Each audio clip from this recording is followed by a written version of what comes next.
इकडे बघा, आपल्याला चौथीला शिष्यवृत्ती परीक्षेमध्ये गणितामध्ये असा प्रश्न येणार आहे, वेगळी संख्या ओळखा. आता याच्यामध्ये पहा, या दोन वरून तुम्हाला एक त्याच्या पद्धती स्पष्ट करणार आहे. बघा आता हे एक उदाहरण आहे आणि हे एक आहे.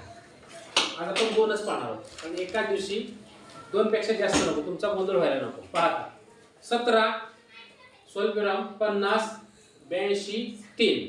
आता याच्यामध्ये या चार संख्या आहेत. या चार संख्यामध्ये एक संख्या वेगळी आहे, ती तुम्हाला शोधायची आहे.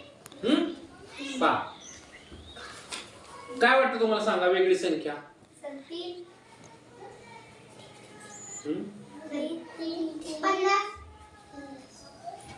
बरोबर आहे 3. पण येणार कसं? उत्तर तुमचं आहे 3. पण 3 का?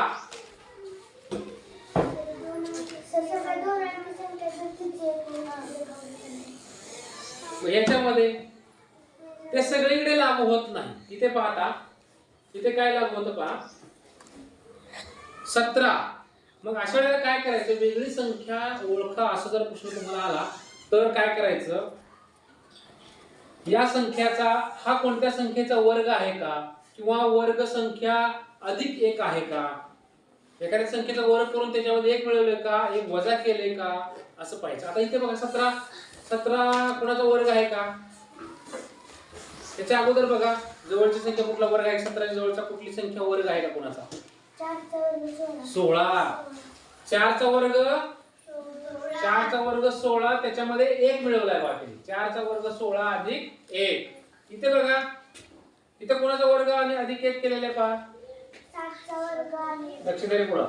वर्ग अधिक 1. 7 चा वर्ग 49 अधिक 1 50. इथे 9 चा वर्ग अधिक 1. पण याच्यामध्ये काय आहे का, 2 चा वर्ग आहे का याच्यामध्ये, काहीच नाही. म्हणजे